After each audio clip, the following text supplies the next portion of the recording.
Good afternoon everyone. Here I am Anupama Verma is going to teach you computer fundamentals and the topic is regarding MS Excel. So today we are going to study some of the topics or the basics of MS Excel today. Let's move towards the topics. Here are the contents: the introduction of MS Excel, uses of MS Excel, components, how to use Excel, Excel formulas, Excel functions, charts, graphs and sorting in Excel. So these are the basic terms you are going to study in today's class.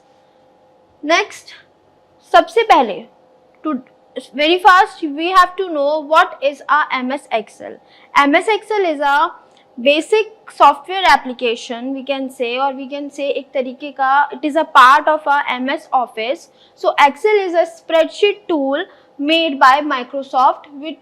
It is a part of Microsoft Office line of business software. With Microsoft Excel, users can format, arrange and analyze data in the spreadsheet. Basically, it is a powerful spreadsheet program made by Microsoft that is used by many to organize, to analyze, to calculate the data. It also comes with the Microsoft Office and using a very flexibility of your work. Basically, it is designed to use the data in a very flexible manner. You can also work with the numbers, do different jobs related to mathematical, statistical and financial analysis.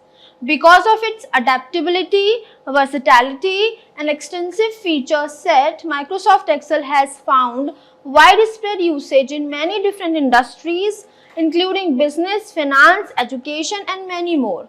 For managing, for analyzing and for visualizing data, it remains a popular choice for both professionals and individuals. So basically MS Excel क्या करता है, ये आपके काम को और आसान कर देता है. जहाँ पे आपको कहीं पे लॉजिक्स लगाने हो, कहीं पे मैथमेटिकल कैलकुलेशंस करनी हो, कहीं पे डेटा को एनालाइज करना हो, तो वहाँ पे आप इस सबसे अच्छे और सबसे बेसिक MS Excel सॉफ्टवेयर को यूज कर सकते हो. और ये MS Office माइक्रोसॉफ्ट ऑफिस का एक पार्ट है.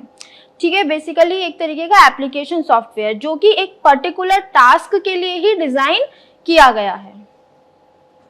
Next, some of the Microsoft Excels are designed like Excel 2.0 1987, Excel 3.0 1919, फिर 1992 में उसका more enhanced version आया, फिर Excel 5.0, then Excel 95, Excel 97, Excel 2000, Excel 2002, 2003, 2007, 10 and right now we are working on the Excel 2013 और अभी आगे भी बहुत मोर वर्जन्स आपके एक्सेल के यहाँ डिजाइन हो गए हैं. So next is how to start a MS Excel.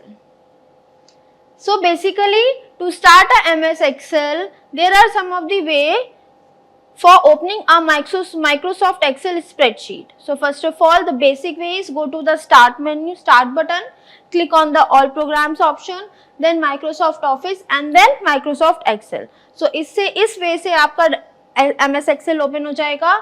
And the another way is simply directly click on the right click on the desktop. जो आपकी अभी new Windows हैं उसमें आप directly right click करोगे, उसके बाद आप न्यू पे जाओगे. जैसे ही आप न्यू पे क्लिक करोगे तो माइक्रोसॉफ्ट एक्सेल शीट का एक ऑप्शन अवेलेबल होगा. Then click on that option, the Microsoft Excel spreadsheet will be open. Next is the what are the uses of MS Excel. Microsoft Office suite includes the spreadsheet software Excel to evaluate the data and make better business decisions. You can also use Excel to construct and format workbooks, which are collection of spreadsheets. The following uses are data entry and storage, conducting computations, data analysis and interpretation, data analysis and graphical representations, financial management and allocation of data, acquisition and authentication of business data, timetables and agendas, responsibilities related to administrations, and forecasting and automatic repetitive tasks. So basically all these are the usage of MS Excel. You can also do the MS Excel for the basic purposes also and for the enhanced purposes also.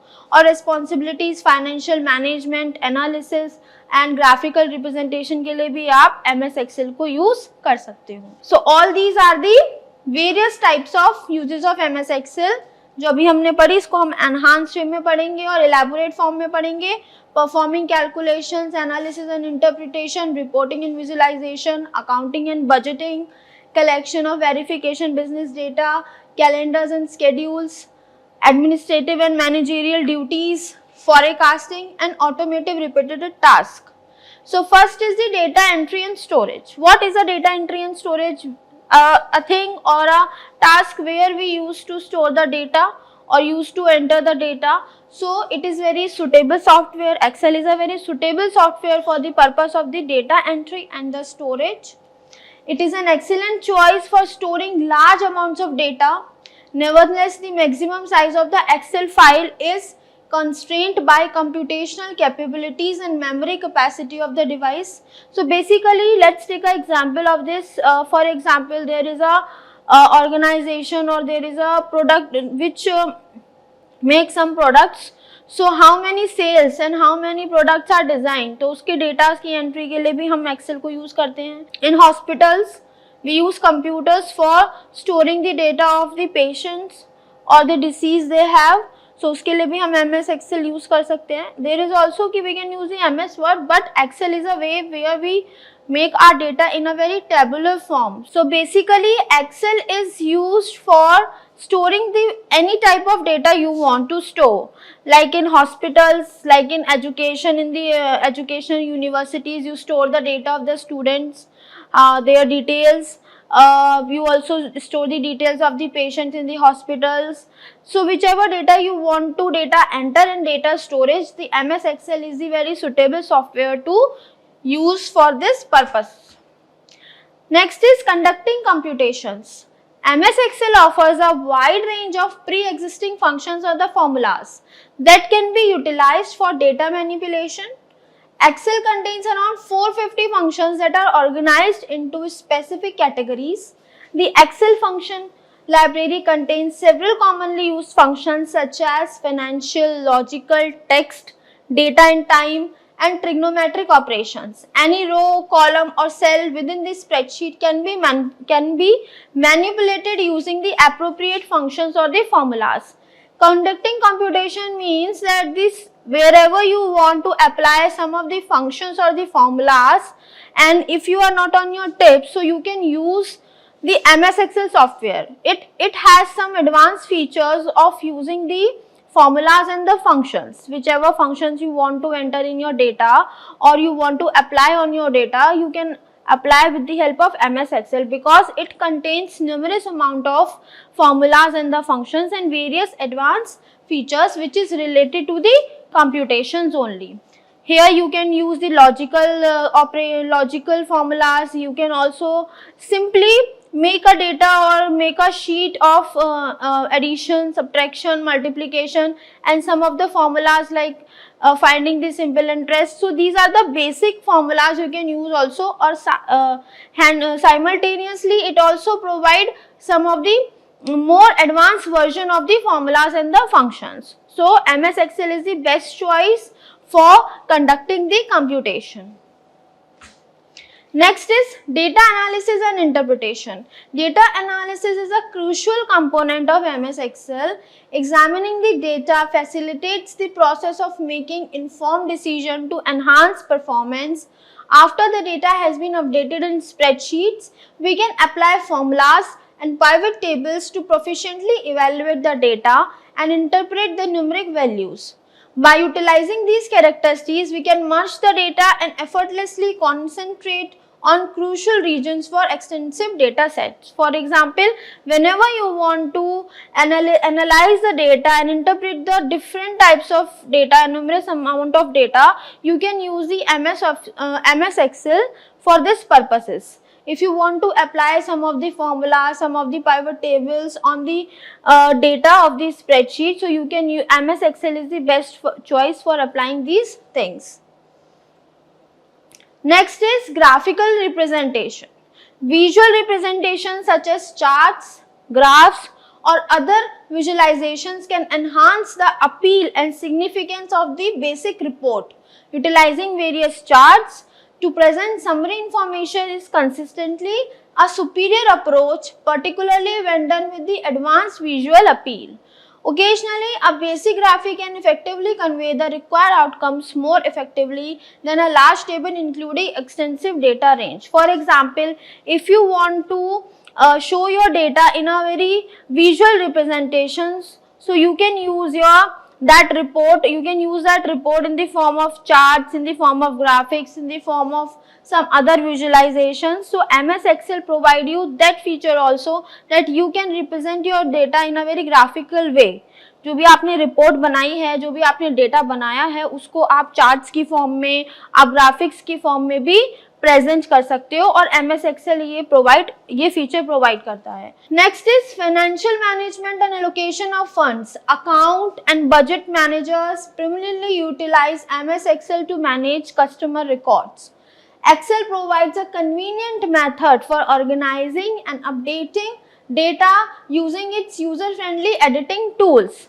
Maintaining records is a primarily responsibility of account managers. It enables them to foster a robust rapport with their clients. This ultimately allows accounting or budgeting managers to cultivate customer loyalty, which in turn leads to recurring sales. In addition, they may readily retrieve the information from an Excel spreadsheets and effortlessly distribute it to the others as need. So basically, whenever you want to manage your data financially and basically in budget form or the allocation of funds, so MS Excel have that features to make your reports in that form only. So it provides you a convenient method for organizing and updating data using its user friendly. Next is acquisition and authentication of business data. Many firms utilize various systems such as CRM and inventory management to separately handle their databases and logs. So various software applications can be developed to perform specific tasks. Due to the widespread popularity of MS Excel, many third-party business software packages are specifically developed to incorporate the features of the MS Excel. So most software allows for the exportation of records into Excel, facilitating convenient access. Additionally, Excel may also assist in modifying the data by eliminating or erasing duplicate entries. Arranging the data in Excel is significantly more convenient, and effectively maintained data can undeniably influence future analysis or results. So basically, there are many firms in the business who have their own softwares, but they use the MS Excel for a basic purposes. They tie up the softwares packages through the MS Excel because it provides a convenient way to maintain their records and convenient access. Next, calendars and schedules. Excel is very valuable for creating calendars and schedules. Excel provides us several automated capabilities that can assist in generating sequential dates or delays. There is no obligation of us for many to manually input all the dates. In addition, we can effectively arrange dates and days by utilizing rows and columns in Excel to generate a well-structured calendar.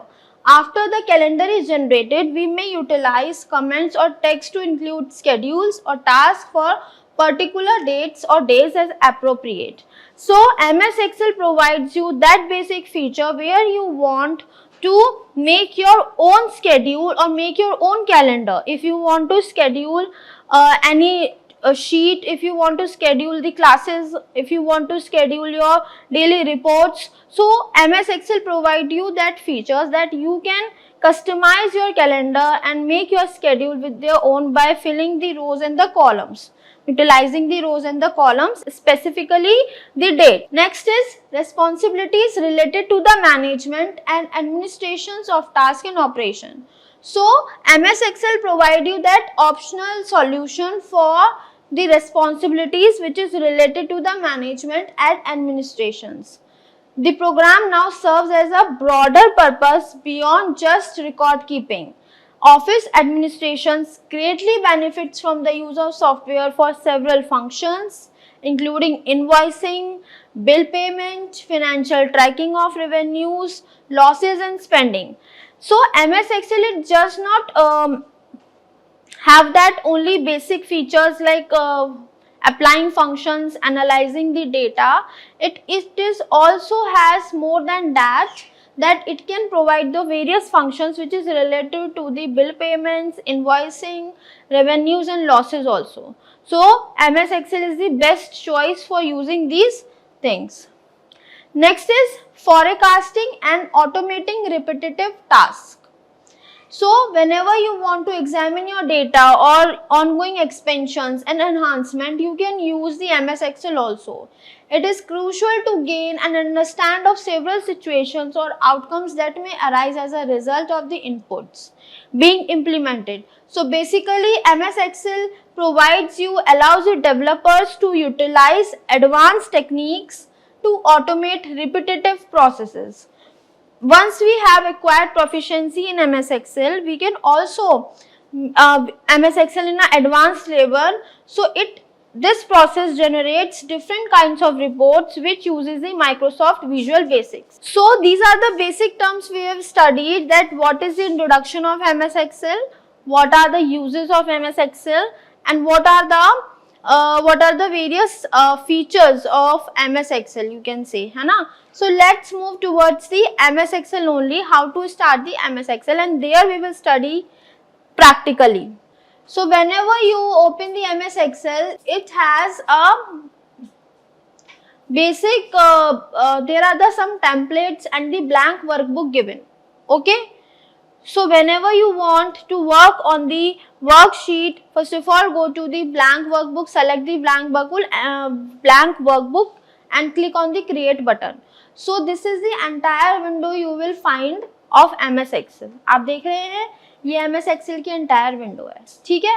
अब हम बात करते हैं सबसे पहले MS Excel को समझने की कि MS Excel में दो मोस्ट इम्पॉर्टेंट चीजें हैं, that is workbook and worksheet. आप देख रहे हैं जैसे ही आप MS Excel को ओपन करोगे तो यहाँ पे बुक 1 लिखा हुआ आ रहा है, लेकिन यहाँ पे शीट 1 लिखा हुआ आ रहा है, ठीक है. सो what is the difference between these two? These both the things are present in MS Excel office only. Whenever you are going to open, you will find a book and there are the various numbers of sheet you can have.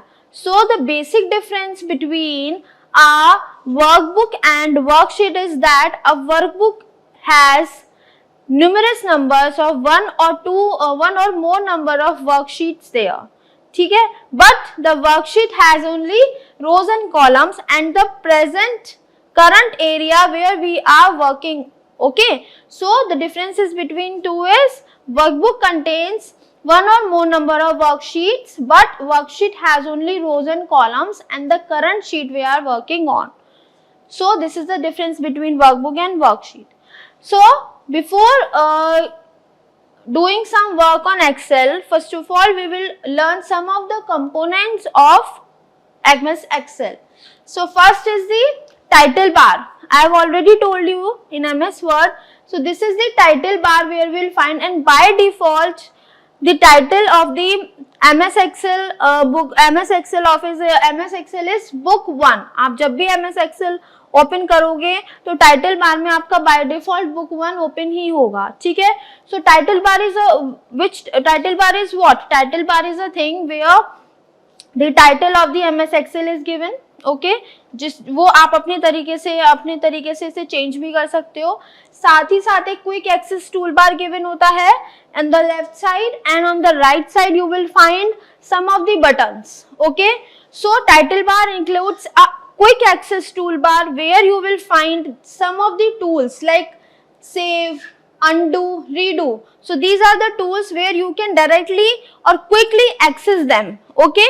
And on the right side you will find the 4 buttons like minimize, maximize and close button. So and साथ ही साथ the title of the MS Excel sheet, okay, जो भी आपकी book है. So this is the title bar.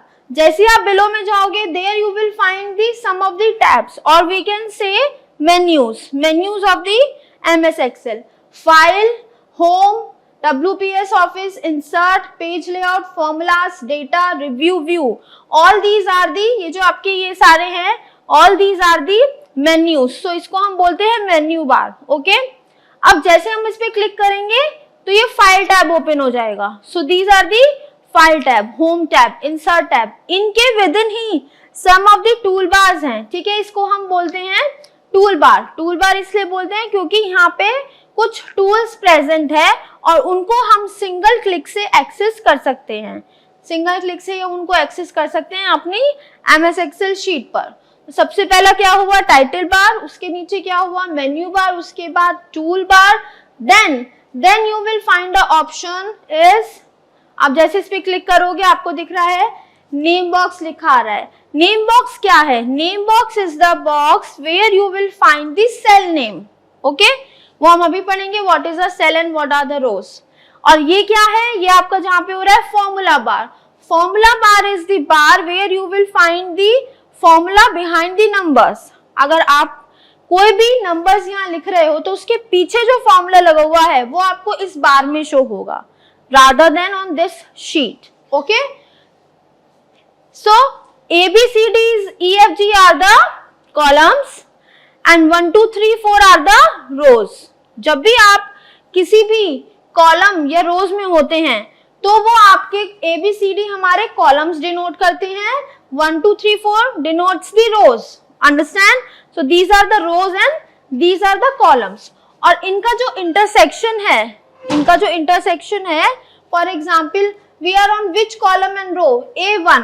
तो सबसे पहले A कॉलम का नाम आता है, फिर रो का नाम आता है. तो वो जो नाम हमें शो होता है वो नेम बॉक्स में शो होता है कि right now we are on this cell.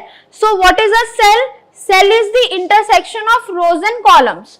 जिस भी कॉलम पे हम हैं, जिस भी सेल में हैं, for example I am on this cell, तो cell is the intersection of rows and columns. That means I am on the C9 cell. तो ये जो C9 नंबर है वो आपको नेम बॉक्स में शो हो जाएगा. अंडरस्टैंड? यहाँ पे आपको शो हो जाएगा कि आप C9 पे हो. देख रहे हो आप, वहां पे डिनोट हो गया है C9. किसी भी सेल पे मैं क्लिक करूंगी तो सबसे पहले सेल क्या है, cell is the intersection of rows and columns. And what are the rows, 1 2 3 4 5. These indicates the rows and ABCDEF indicates the columns. Understand? उसके बाद आप आ जाइए नीचे स्टेटस बार पे. स्टेटस बार में आपको कितनी शीट्स हैं आपके एक्सेल में और क्या क्या आपने लिखा है. एक स्क्रॉल बार आपको गिवन होता है जो कि आपको नेविगेट करने के काम में आता है. और साथ ही साथ आपके यहाँ पे मिनिमाइज, आप देख रहे हो, minimise view, minimize and maximize the zoom out and zoom in the sheets. And also there are the views present here, normal view, page layout view and page break preview. So ये आपके कुछ views present होते हैं कि आप अपनी excel sheet को इस तरीके से view कर सकते हो. So this is all are the components of MS Excel. Understand? So let's start and make a table of the journal table of the sheet. Okay? For example, I want to enter the data of 5 students with the details, their enrollment number, their marks and their names. Understand? So मैंने सबसे पहले serial number add किया, headings डाल ली. चलो यहाँ से नहीं करते, यहाँ से लिखते हैं BBA details. Okay, next is serial number. First we will make a rough sheet, जो कि हम एक पेपर पे लाइंस खींचते हैं और उन्हें बनाते हैं, वो हमारे एक्सेल में नहीं है. हम एक रफ डेटा यहाँ पे मैनेज कर लेंगे, उसके बाद हम उसमें एडिटिंग एंड फॉर्मेटिंग स्टार्ट करेंगे. सो सीरियल नंबर्स आ गए, उसके बाद स्टूडेंट नेम आ गया, एनरोलमेंट नंबर आ गया,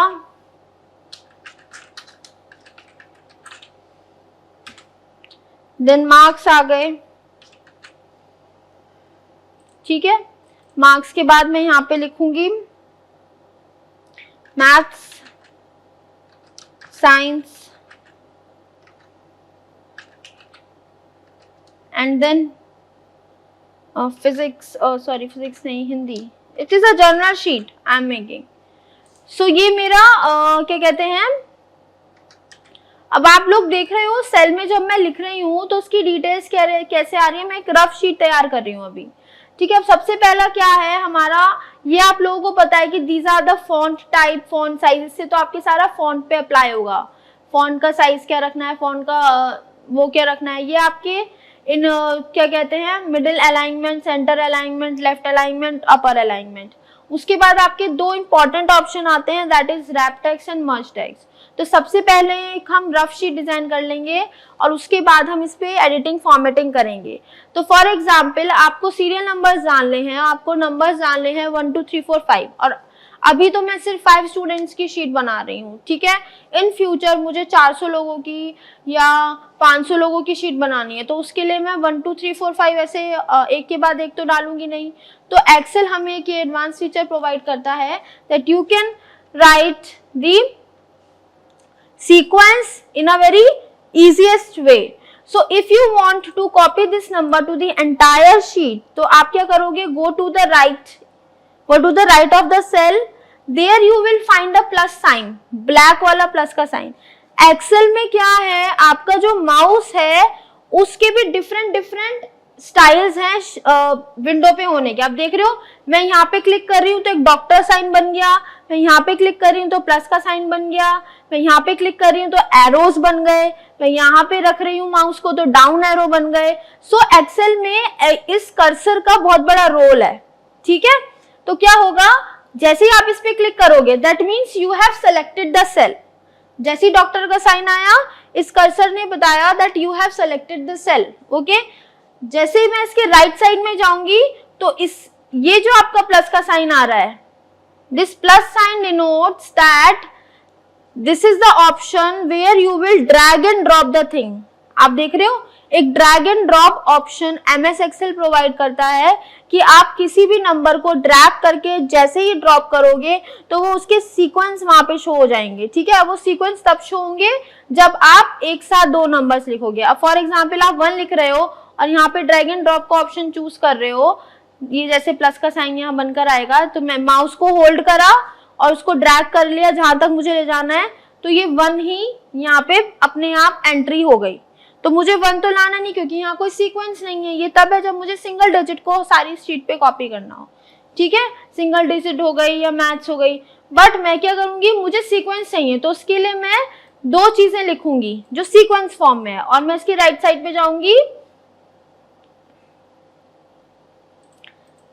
मैं इसके राइट कॉर्नर में जाऊंगी और यहाँ पे जैसे ही प्लस का साइन आया ब्लैक वाले का, मैंने यहाँ पे माउस को होल्ड किया, माउस के बटन को, और उसे ड्रैग कर दिया, तो आपने देखा 18 नंबर्स अपने आप यहाँ एंटर हो गए। मुझे कीबोर्ड से 1 2 3 4 5 लिखने की जरूरत नहीं है, मैं ड्रैग एंड ड्रॉप ऑप्शन को चूज करके एमएस एक्सेल में sequence wise, serial number wise यहाँ पे एंट्री कर सकती हूँ, ठीक है। अब चाहे ये आप डेट के लिए कर लिए या आप टाइम के लिए करिए, कोई सी भी चीज के लिए करिए, जो भी एक जिसका भी कोई सीक्वेंस है तो उसके लिए आप ड्रैग एंड ड्रॉप ऑप्शन को चूज कर सकते हो, ठीक है। ये मैं यहाँ नंबर्स ले आई हूँ, मुझे इनकी जरूरत नहीं है, मुझे सिर्फ 5 की जरूरत है, तो मैं इन सबको उठा के क्लियर कंटेंट्स कर दूंगी तो ये क्लियर हो जाएंगे, ठीक है। इरेज करने की जरूरत नहीं कि मैंने पहले को इरेज करा फिर दूसरे को इरेज करा, सबको एक साथ सेलेक्ट किया और राइट क्लिक किया और यहाँ पे क्लियर कंटेंट्स कर दिया। तो अभी हमने drag and drop option choose करा। अब मैं यहाँ पे नेम लिखती हूँ, जैसे मीता, राया, whatever name you want to add,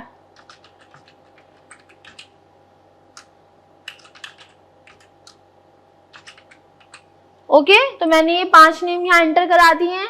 अब मैं यहाँ पे उनके एनरोलमेंट नंबर एंटर करा देती हूँ।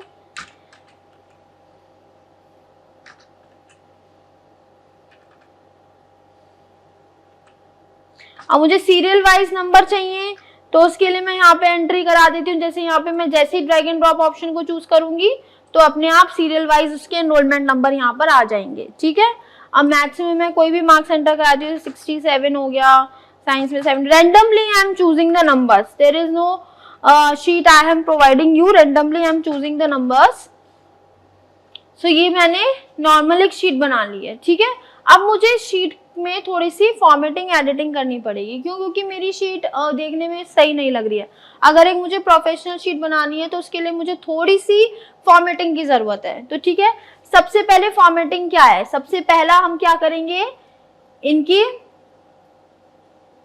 बॉर्डर्स क्रिएट कर लेंगे। Understand? So this is the option of borders. आप देख रहे हो right now bottom border selected है। ठीक है, सो हम क्या करेंगे, हम इस पे क्लिक करेंगे। जैसे हम इस पे क्लिक करेंगे इसके पास वाले एरो पे एक ड्रॉप डाउन लिस्ट अपीयर हो जाएगी। तो फॉर्मेटिंग के लिए हमें ऑल बॉर्डर्स चाहिए।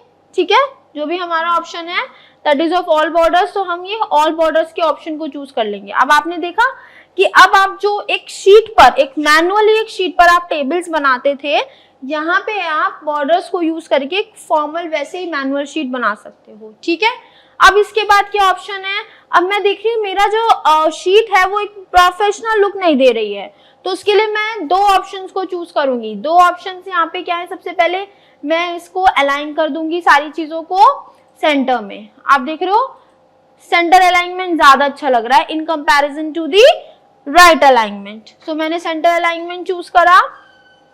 अब आई वांट कि ये जो डिटेल्स है ये मेरी अंदर बॉक्स शो नहीं हो रही है। आप देख रहे हो मैं इस पे क्लिक कर रही हूँ तो जो भी डेटा यहाँ पे लिखा है वो फॉर्मूला बार में शो हो रहा है। आप देख रहे हो, है ना?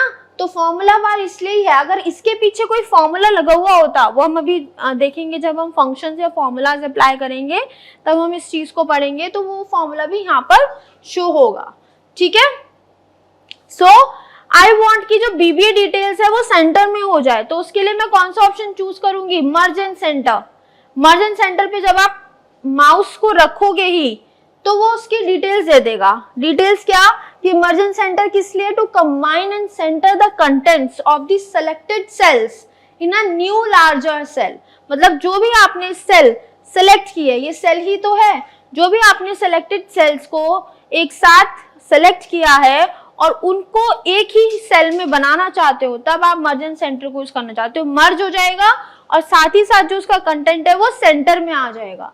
ठीक है, तो ये ऑप्शन तब यूज होगा जब आप सेल्स को सेलेक्ट करोगे। तो मेरी शीट यहाँ से यहाँ तक है, तो मैंने यहाँ तक की सेल्स को सेलेक्ट किया, मर्ज एंड सेंटर ऑप्शन को चूज किया, तो देखिए आपकी बीबीए डिटेल्स सेंटर में आ गई और जितनी ये सारी कॉलम्स थे वो एक कॉलम में डिफाइंड हो गए, एक सेल में डिफाइंड हो गए। Understand? So BBA details will come in the centre. अब बात करते हैं स्टूडेंट नेम की। अब आप देख रहे हो जो स्टूडेंट नेम लिखा है ये आधा सिर्फ सेल में दिख रहा है। अभी तो हमारे रोज एंड कॉलम्स का साइज यही है। ठीक है, अगर मैं इस शीट को देखूं तो मेरा स्टूडेंट नेम मेरे पूरे सेल में नहीं आ रहा। या तो मैं इसका फॉन्ट साइज डिक्रीज करूं या फिर मैं इस तरीके से इसको करूं कि ये मेरा जो स्टूडेंट नेम है इस ही साइज के अकॉर्डिंग ही मुझे शो हो। मतलब मैं अपने रोज को या कॉलम्स के साइज को नहीं बढ़ाना चाहती, ऐसे बढ़ाऊंगी तो ये तो बहुत बड़ा हो जाएगा, मैं नहीं चाहती, आई डोंट वांट। मैं चाहती हूँ जो भी मैंने रो का साइज दे रखा है तो इसी रो के साइज में ये मुझे दिखे। तो उसके लिए हम क्या करते हैं, रैप टेक्स्ट फॉर्मूला को यूज करते हैं। ठीक है, जैसे ही मैंने रैप टेक्स्ट फॉर्मूला पे माउस रखा तो आपने देख लिया उसका डिस्क्रिप्शन। डिस्क्रिप्शन क्या है, whenever you want to wrap the extra long text into multiple lines so you can see all of it, उसके लिए हम रैप टेक्स्ट को चूज करते हैं। तो मैंने सेल को सेलेक्ट किया स्टूडेंट नेम और मैंने रैप टेक्स्ट को चूज किया, तो आपने देखा स्टूडेंट नेम ने अपने आप को एडजस्ट कर लिया इसी सेल के अकॉर्डिंग, इस सेल का जो साइज है इसके अकॉर्डिंग। ऐसे ही मैं एनरोलमेंट नंबर पे कर सकती हूँ और साथ ही साथ में सारे कॉलम्स पे एक साथ कर सकती हूँ। ठीक है, एनरोलमेंट नंबर सही नहीं लग रहा तो उसके लिए हम इसका साइज बढ़ा देंगे। जब हमें रोज या कॉलम्स का साइज बढ़ाना है तो आप देखोगे कर्सर कैसा हो गया, arrow down, that means columns are the down. और जैसे ही मैं इसके राइट कॉर्नर पे लेके जाऊंगी प्लस का साइन आ गया। प्लस का साइन में भी आप देखिए देयर आर द चेंजेस, एक एरो इधर बना है, एक एरो इधर बना है। ठीक है, कर्सर का बहुत बड़ा रोल है एक्सेल में, बहुत डिफरेंट टाइप्स के कर्सर यहाँ पे बन जाते हैं, उनका आइकन चेंज हो जाता है। तो जब हमें कॉलम या रो के साइज को बढ़ाना या घटाना है, we want to increase and decrease the size of the row और द कॉलम, तो आप उसके सेंटर में जाके राइट साइड में जाइए या फिर लेफ्ट साइड में जाइए। तो आप यहाँ पे जैसे ही माउस के बटन को होल्ड करेंगे और उसको ड्रैग कर लीजिए वेयर एवर यू वांट, तो उसका साइज उतना इंक्रीज हो जाएगा। ठीक है, और आप इसको इस साइड में इधर करेंगे तो उसका साइज डिक्रीज हो जाएगा। Understand? So this is the thing where you can increase or decrease the size of the rows in the column. अभी हमने कॉलम का करा, अभी हम रोज का करके देखते हैं। आप देख रहे हो रोज का करने के लिए जो एरोज हैं वो ऊपर नीचे हो गए हैं, दैट मीन्स कि रोज आपकी ऐसे ही ड्रैग हो सकती हैं। ठीक है, हमने अनडू कर दिया और ये हो गया। अब हमारा जो ये शीट है, ये हमारी शीट थोड़ी सही नहीं लग रही है। मैं मार्क्स को भी सेंटर में करना चाहती हूँ कि ये जो मेरे मार्क्स हैं ये सेंटर में शो हो रहे हैं, साथ ही साथ इसको मैं मर्जन सेंटर शो कर लूंगी तो ये एक ही सेल में कन्वर्ट हो जाएगा। ठीक है, ये हमारी शीट तैयार हो गई है। अब इसमें हम शीट में थोड़ा सा इसे और थोड़ा सा इसको एनहांस कर सकते हैं by adding some colours in it, कि हम हेडिंग्स को दिखाना चाहते हैं कि हमारी जो हेडिंग्स हैं वो बोल्ड हो जाए, वो थोड़ी हाईलाइट हो जाए। ठीक है, तो उसके लिए बोल्ड यूज करा, साथ ही साथ मैंने इटैलिक यूज कर लिया, तो इससे पता लगे कि ये मेरी हेडिंग्स है। बीबी डिटेल्स को भी मैं बोल्ड करना चाहती हूँ। ठीक है, तो मैंने बोल्ड कर दिया। इसका साइज मैंने इंक्रीज कर दिया, तो आप देख रहे हो इसका साइज इंक्रीज हो गया है, इसका अलाइनमेंट्स भी सही है। ठीक है, और अगर मैं इसको चेंज करना चाहती हूँ तो मैंने इसको रेड कर दिया। You can also change the colour of the text also. ठीक है, ये आपके बेसिक टर्म्स है। तो बेसिक टर्म्स क्या पढ़ी? सबसे पहले हमने एक रफ शीट बना ली, जो भी हमारा कंटेंट है, जो भी हम डेटा को एंटर कराना चाहते हैं अपनी एक्सेल शीट पर, तो हमने वो रफ चीजें बना ली। उसके बाद हमने इस पे थोड़ी सी फॉर्मेटिंग अप्लाई करी। फॉर्मेटिंग अप्लाई करने के लिए हमने बॉर्डर्स को ऐड किया, साथ ही साथ हमने उन बॉर्डर्स को, उन हेडिंग्स को चेंज करा with the to advance features. Advance features are wrap text and merge and centre. Wrap text आपका टेक्स्ट को रैप कर देता है within the size of the cell, और मर्जन सेंटर आपको तब करता है जब आपने बहुत सारी सेल्स को सेलेक्ट किया हुआ है और उनको सिर्फ आप एक सिंगल सेल में कन्वर्ट करना चाहते हो, मर्ज करना चाहते हो, और उसकी कंटेंट को सेंटर में लेके आना चाहते हो, तब आप मर्जन सेंटर को चूज कर सकते हो। बट इसमें एक चीज है कि एक सेल में कुछ ना कुछ आपका लिखा होना जरूरी है। ठीक है, कोई भी जो डिटेल है वो आपकी किसी एक सेल में होनी जरूरी है। ऐसा नहीं है कि आपने कोई डिटेल यहाँ पे चूज नहीं कर रखी और आप उसको सेंटर में लाओगे तो एक सेल बन जाएगा। ठीक है, अंडरस्टैंड? अब मैं इसके बॉर्डर्स को भी और एनहांस कर सकती हूँ। मैंने इसके बॉर्डर्स को चूज किया और मैंने थिक बॉर्डर्स को चूज कर दिया। ठीक है, तो मेरा ये जो बॉर्डर्स हैं ये थिक हो गए और ज्यादा हाईलाइट हो गए। अब ये बेसिक चीजें हैं आपकी, अब इसको आप थोड़ा एनहांस भी कर सकते हो। इसी के साथ साथ आप कुछ कंडीशनल फॉर्मेटिंग भी लगा सकते हो। आप अपनी टेबल को फॉर्मेट कर सकते हो। फॉर एग्जाम्पल आपने इसको सेलेक्ट किया है, ठीक है, तो ये आपसे पूछेगा कि आपको कहाँ से लेके कहाँ तक अपनी सेल्स या रोज को फॉर्मेट करना है। आप सेल के स्टाइल को भी चेंज कर सकते हो। देखिए 60%, 70%, 5%, देख रहे हो आप डिटेल सारी पूरी चेंज हो गई हैं। टाइटल्स को, हेडिंग्स को आप यहाँ पे बदल सकते हो। ये देखो चेंज हो गया, पूरा व्यू ही चेंज हो गया है।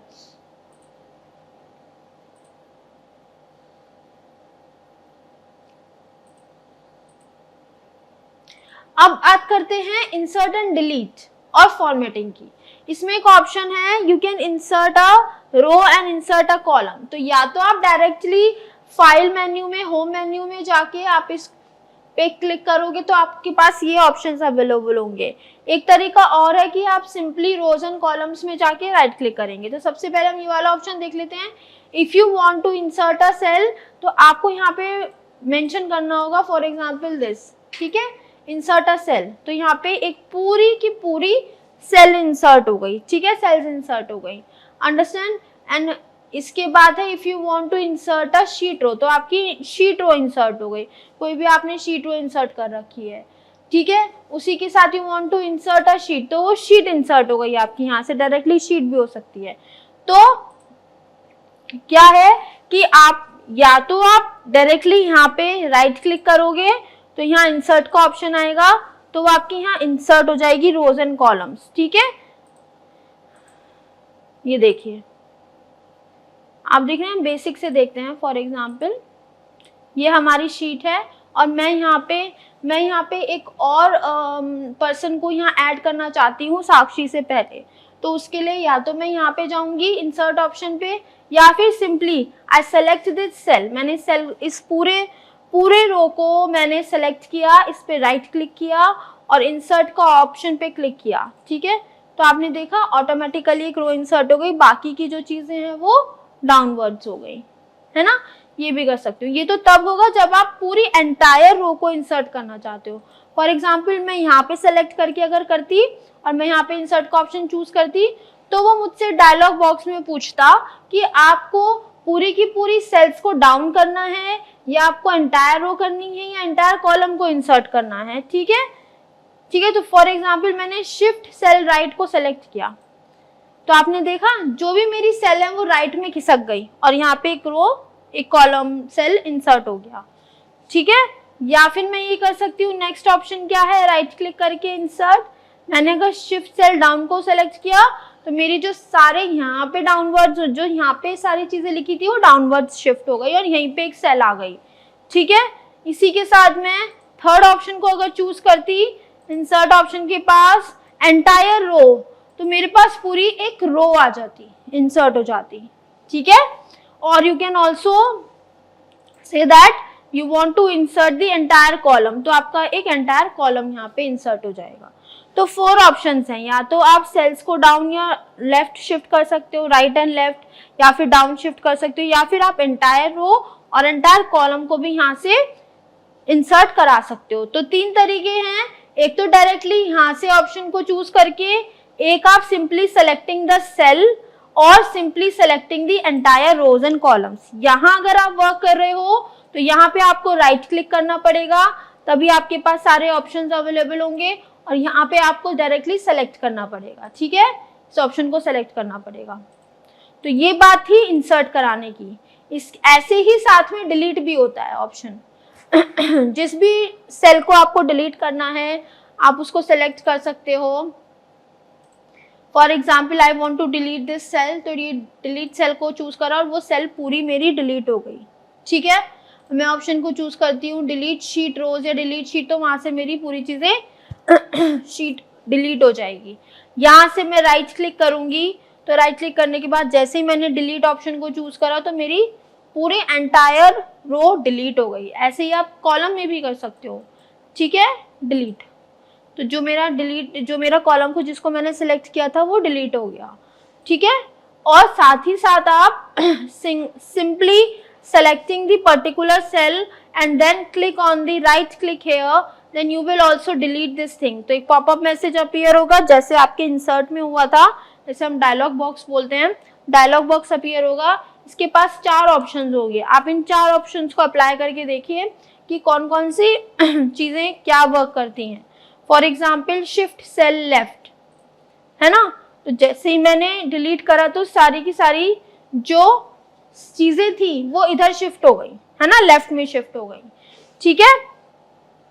ऐसे ही मैं इस पे क्लिक करूंगी और मैं सेकंड वाला ऑप्शन चूज करूंगी शिफ्ट सेल अप, तो जैसे मेरा डिलीट हुआ तो जितनी भी सेल्स में जो चीजें लिखी हैं वो अप हो गई, अंडरस्टैंड।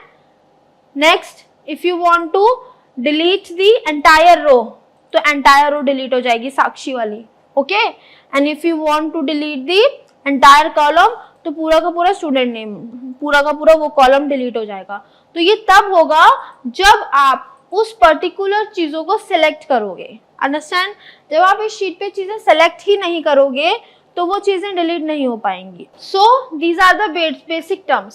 सो जब तक आप अपनी जो शीट है, वर्कशीट है, उस पर कोई कंटेंट या टेक्स्ट को सिलेक्ट नहीं करोगे तब तक ये जितने भी टूल्स आपके प्रेजेंट हैं मेन्यू बार के नीचे टूल बार्स में जितने भी टूल्स प्रेजेंट हैं वो यहाँ पे अप्लाई नहीं होंगे, ठीक है।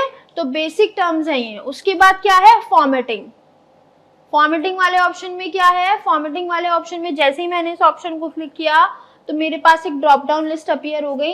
It contains some of the cell size को कैसे हमें अरेंज करना है, रोज की हाइट को कैसे अरेंज करना है, कॉलम की विड्थ को कैसे अरेंज करना है, या विजिबिलिटी कैसी रखनी है, शीट्स को ऑर्गेनाइज कैसे करना है, रीनेम, मूव, कॉपी, टैब और प्रोटेक्शंस, ठीक है।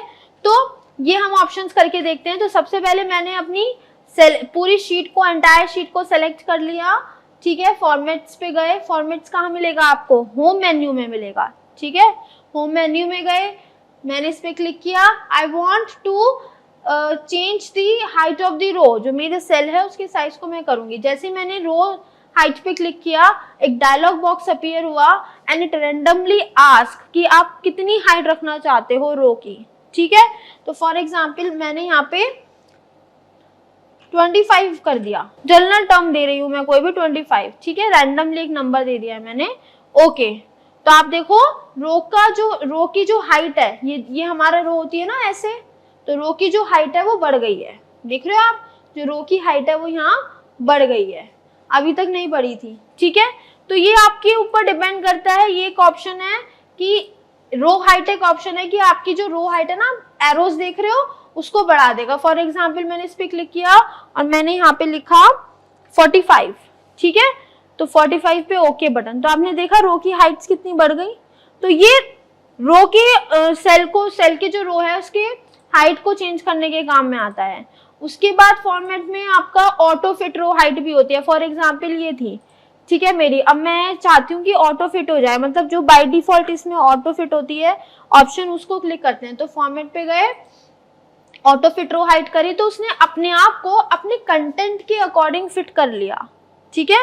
रोज ने अपने आप को मैनेज कर लिया, जितना उसका जैसे कंटेंट लिखा है उसके अकॉर्डिंग उसने अपने आप को ऑटो फिट कर लिया, ठीक है, ओके। सो ऐसे ही आपका सेलेक्ट करते हैं हम पूरे शीट को।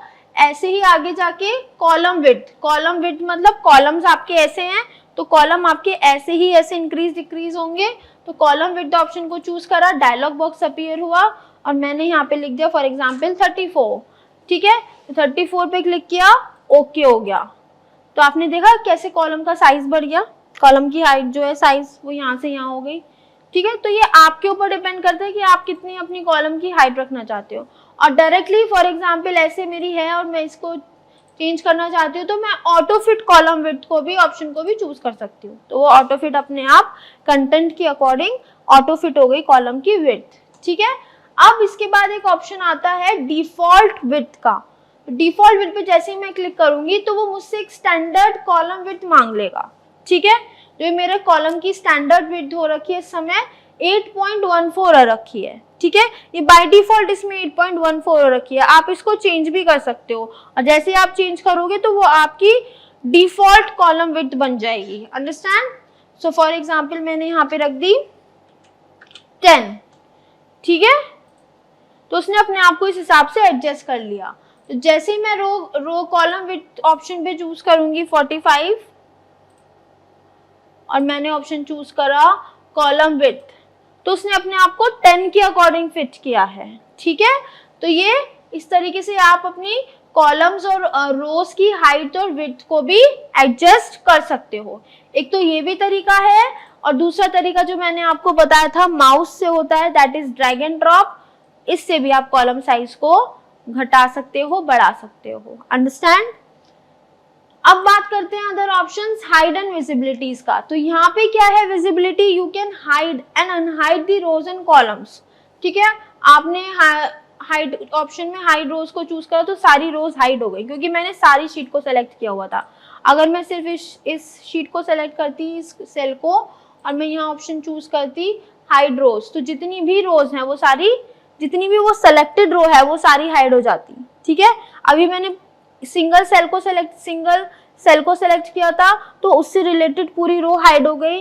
अगर मैं पूरी शीट को सेलेक्ट करती, फॉर एग्जांपल दिस वन, और मैं यहाँ पे सेलेक्ट करती हाइड रोज, तो सारी रो हाइड हो गई, ठीक है। उसके साथ साथ कॉलम भी हो जाएंगे, ठीक है। तो ये आपका तब है जब आप किसी भी डेटा को हाइड करना चाहते हो। उसके बाद unhide rows and unhide columns का भी ऑप्शन है। उसके बाद है ऑर्गेनाइज शीट। ऑर्गेनाइज शीट में 3 ऑप्शन आते हैं, rename sheet, move or copy sheet, tab colour sheet. Currently you are working on sheet 3, okay. अभी जो आप करंटली जिस पे वर्क कर रहे हो वो शीट 3 पे कर रहे हो। Sheet 1 is blank, sheet 2 is blank, sheet 4 is blank. इसके साथ आप शीट को भी बढ़ा सकते हो। यहाँ प्लस का साइन दिख रहा है छोटा सा और नीचे लिखा हुआ आ रहा है न्यू शीट। जैसे आप इस पे क्लिक करोगे एक और शीट आपकी नहीं आ जाएगी, ठीक है। अब इसको आप रीनेम कर सकते हो, इसको मूव करा सकते हो, कॉपी करा सकते हो, ठीक है। वो ऑप्शन आपका फॉर्मेट ऑप्शन में भी है। होम मेन्यू में जाके फॉर्मेट ऑप्शन में जाके आपका ऑर्गेनाइज शीट के साथ ये 3 चीजें आती हैं, वो आप डायरेक्टली यहाँ भी कर सकते हो और यहाँ भी कर सकते हो। For example I have click this option rename sheet, तो देखिए जैसे मैंने रीनेम ऑप्शन को चूज करा तो ये मेरी पूरा शीट का नाम सेलेक्ट हो गया। अब इसकी जगह मैं यहाँ कुछ और लिख सकती हूँ, अनु, ठीक है, या फिर BBA section C, BBA section C, तो ये डिटेल सेक्शन सी की हो गई, ठीक है, तो यहाँ से रीनेम हो गया। अब मैं यहाँ पे भी मैं ऑप्शन यहाँ तो मैंने डायरेक्टली फॉर्मेट ऑप्शन में जाकर करा, यहाँ पे मैं राइट क्लिक करूंगी और यहाँ रीनेम का ऑप्शन आ जाएगा, मैं ऐसे भी कर सकती हूँ, ठीक है, तो यहाँ पे मैंने करा बीबीए, ठीक है, तो ये मेरा रीनेम हो गया। या तो आप सिंपली यहाँ पे राइट क्लिक करके उन ऑप्शंस को देख सकते हो, या फिर आप फॉर्मेट में जाके भी उन ऑप्शंस को देख सकते हो। यहाँ पे सिर्फ 3 ऑप्शंस आएंगे आपके ऑर्गेनाइज करने के लिए शीट्स को, और अगर आप यहाँ पे राइट क्लिक करोगे तो आपके यहाँ पे बहुत सारे ऑप्शंस अवेलेबल होंगे कि आप किसी शीट को इंसर्ट कराना चाहते हो, किसी फॉर एग्जांपल इंसर्ट कराया तो एक और शीट आपसे वो मांगेगा कि प्रीव्यू ऐसे ऐसे है, ठीक है। फॉर एग्जांपल आपने यहाँ किसी शीट को डिलीट कराया तो ये शीट डिलीट हो गई, आपने इस शीट को रीनेम कराया तो उसको सेलेक्ट कर दिया, नेम को कुछ और नाम दे दिया, ठीक है। आपने इस शीट को मूव एंड कॉपी कराया तो वो आपसे पूछेगा आप कहाँ कॉपी कराना चाहते हो, या एंड में कॉपी कराना चाहते हो, किस बुक में कॉपी कराना चाहते हो, उसका डेटा, ठीक है। या फिर आपने इसको यहाँ पे व्यू कोड ऑप्शन चूज करा या फिर प्रोटेक्ट शीट करा तो वो आपसे पूछेगा कि यहाँ पे कोई लॉक तो नहीं लगाना आपको किसी शीट पर, अंडरस्टैंड। और साथ ही साथ टैब कलर्स का भी आप चूज कर सकते हो कि ये जो शीट का है कलर्स भी चेंज हो सकता है, अंडरस्टैंड। देख रहे हो शीट 2 का कलर चेंज हो गया, इसको हाइड करना चाहते हो ये हाइड हो जाएगी, ठीक है। शीट 2 को अनहाइड करना चाहते हो अनहाइड हो गई, अंडरस्टैंड। मैं इसको डिलीट करना चाहती हूँ तो ये डिलीट हो गई। तो ये ऑप्शन आपका तब है जब आप माउस से क्लिक करके राइट क्लिक करके इन ऑप्शन को चूज कर सकते हो, और आप साथ ही साथ फॉर्मेट ऑप्शन पे भी जा सकते हो। और उसके बाद एक ऑप्शन आता है प्रोटेक्शन का है, ये प्रोटेक्ट शीट्स को प्रोटेक्ट करने के लिए अगर आपको कोई लॉक यूज करना है या आपको फॉर्मेट सेल्स करने तो आप इस ऑप्शन का भी चूज कर सकते हो। तो अभी हमने क्या करा, कट कॉपी पेस्ट, तो आपको पता है कट कैसे करना है, कॉपी कैसे करना है। आपने सेल को सेलेक्ट किया, सबसे पहले कट करा, जैसे ही आप कट वाला ऑप्शन चूज करोगे आपने देखा यहाँ पे डॉटेड लाइंस आ गई, ठीक है, और मैं इसको इधर पेस्ट करना चाहती हूँ। कट के बाद सीधे पेस्ट होता है, तो यहाँ पे मैंने क्लिक करा तो पेस्ट ऑप्शन आ गया, यहाँ पेस्ट हो गया, ठीक है। अब इसके बाद मैं ऑप्शन चूज करना चाहती हूँ, इसी सेल को मैंने सेलेक्ट किया, कॉपी, ठीक है। कॉपी जैसे चूज करा और जैसे ही मैं कॉपी चूज करूंगी तो या तो मैं शॉर्टकट की जो मैंने आपको Ctrl+V बताया है इससे पेस्ट कर दूंगी, बट इसमें एक ऑप्शन और होता है पेस्ट में, आप जैसे ही राइट क्लिक करोगे, ठीक है, तो पेस्ट का एक ऑप्शन अवेलेबल होगा। 1 2 3 4 5 6 there are the 6 options available to paste a content और द डेटा, ठीक है। कोई भी डेटा अगर आपको कॉपी पेस्ट करना है तो simply just click on the Ctrl+C and Ctrl+V, तो जैसा सी आपने कॉपी किया है, जैसी शीट आपने कॉपी किया वो एज इट इज कॉपी हो जाएगी। पर अगर आपको पेस्ट करने के टाइम पे कुछ और अदर चेंजेस चाहिए तो वो यहाँ पे पेस्ट होंगे। For example if you choose the option this first one जो आपका नॉर्मल जस्ट पेस्ट है, तो एज इट इज जो फाइल है वो यहाँ पे पेस्ट हो जाएगी, ठीक है। Copy, okay. और मैं अगर 1 2 3 चूज करूंगी तो जो भी यहाँ पे वैल्यूज लिखी हैं सिर्फ वही पेस्ट होगी। इसमें आप अंतर देख रहे हो। नेक्स्ट ऑप्शन में देखिए, हम देखते हैं, दोबारा से देखते हैं, डिटेल्स देखते हैं। फॉर एग्जाम्पल दिस थिंग मैंने कॉपी किया और मैंने यहाँ पेस्ट कर दिया पहला वाला, तो as it is Ctrl+V and Ctrl+C and Ctrl+V हो गया, ठीक है। अब इसी को मैं यहाँ पे चूज करती हूँ और मैं ऑप्शन क्लिक करती हूँ सेकंड वाला, तो आपने देखा जो यहाँ पे वैल्यूज हैं सिर्फ वही पेस्ट हुई, फॉर्मेटिंग एडिटिंग पेस्ट नहीं हुई, ठीक है। जो भी हमने फॉर्मेटिंग लगाई थी, अलग अलग बॉर्डर्स वगैरह लगाए थे, वो पेस्ट नहीं होते, ओनली वैल्यूज पेस्ट होती हैं सेकंड ऑप्शन से। उसके बाद ऑप्शन आ जाता है हमारा एफ एक्स मतलब जो भी इसके पीछे फॉर्मूला लगा हुआ है वो भी साथ ही साथ आपका पेस्ट हो जाएगा। अगर हम जस्ट सिंपली पेस्ट ऑप्शन को चूज करते हैं तो वैल्यूज या फिर उसके साथ फॉर्मेटिंग भी होती है, और अगर हम एफ एक्स को चूज करते हैं तो इसके पीछे जो भी फॉर्मूला लगा हुआ है वो भी यहाँ पेस्ट हो जाएगा। ठीक है, नेक्स्ट ऑप्शन क्या है आपका ट्रांसपोज। ट्रांसपोज का देख रहे हो आप, आपका जो भी ऐसे दिख रहा है वो उल्टा हो जाएगा। ठीक है, अगर आपकी रोज हैं तो वो कॉलम्स बन जाएंगे और आपके कॉलम्स हैं वो रोज बन जाएंगे। आप देख रहे हो यहाँ पे साइन ट्रांसपोज का, एरोस का, कि जो आपकी रोज है वो कॉलम बन जाएंगे और जो आपकी कॉलम्स है वो रोज बन जाएंगे। तो मैं अगर इस ऑप्शन को चूज करूंगी तो आपने देखा कि जो मेरा बीबीए डिटेल्स कॉलम में लिखा था वो रोज में आ गया। ठीक है, और जो मेरा serial number, student name columns में लिखा था वो इधर रोज में आ गया। सब कुछ ट्रांसपोज हो गया। जो मेरी शीट ऐसे दिख रही थी वो मेरी शीट ऐसे दिखने लगी। आप देख रहे हो सीरियल नंबर अब 1 2 3 4 इधर हो गए, स्टूडेंट नेम मेरे सारे ऐसे हो गए। ये तब होता है जब हमें शीट का विजुअलाइजेशन थोड़ा चेंज करना हो तो, और हम इसको बोलते हैं ट्रांसपोज पेस्ट। ठीक है, इसके बाद एक और ऑप्शन आता है जो कि हमारा लास्ट ऑप्शन है, that is we want only the formatting. ठीक है, हमें वैल्यूज नहीं चाहिए, हमें सिर्फ और सिर्फ फॉर्मेटिंग चाहिए। कहीं कहीं ऐसा होता है कि हम अपनी वैल्यूज को न लेके अपने जो फॉर्मेट तैयार किया है एक्सेल का उसको चाहते हैं, तो उसके लिए हम सिर्फ फॉर्मेटिंग को चूज करते हैं। ठीक है, तो उसके लिए हम क्या करेंगे, Ctrl+C करके फॉर्मेटिंग वाले ऑप्शन को चूज करेंगे तो सिर्फ और सिर्फ फॉर्मेट मेरा यहाँ पे पेस्ट हो जाएगा। अंडरस्टैंड। और उसके बाद आता है नेक्स्ट आपका, जहां हम लिंक्स पे क्लिक करते हैं। जैसे फॉर एग्जांपल मैंने इसको चूज किया और यहाँ पे हमने लिंक्स को चूज किया, तो जो भी लिंक इससे रिलेटेड लिंक है वो यहाँ पे पेस्ट हो जाएगा। ठीक है, जितना भी बीबीए से रिलेटेड लिंक है वो यहाँ पे पेस्ट हो जाएगा। अब आपने देखा कि सबसे पहला क्या है, there are the various option of pasting the copied contents. जो भी आपने चीज कॉपी की है अपने डेटा को, उसको पेस्ट कराने के लिए, उसकी एज इट इज कॉपी लाने के लिए भी 6 तरीके हैं जो कि हमने सामने देखे। ये हमारी एक्चुअल शीट है, उसको हमने कॉपी किया और हमने सबसे पहला ऑप्शन किया डायरेक्टली शॉर्टकट की से, दैट इज Ctrl+V, और you can directly simply paste. तो आपकी एज इट इज जो भी शीट है वो यहाँ पे पेस्ट हो जाएगी। उसके बाद आपने एक ऑप्शन चूज किया पेस्ट का, दैट इज वैल्यूज, जो वैल्यूज वाला ऑप्शन है। तो क्या होगा, उसमें सिर्फ और सिर्फ वैल्यूज आपकी आएंगी, ना कि फॉर्मेटिंग आएगी। सिर्फ वैल्यूज को वो पेस्ट करेगा और उसमें भी कोई फॉर्मेटिंग नहीं होगी, ना ही बॉर्डर्स होंगे, ना ही अलाइनमेंट्स होंगे, ना ही कोई कलरिंग होगी, सिर्फ और सिर्फ वैल्यूज पेस्ट होंगी।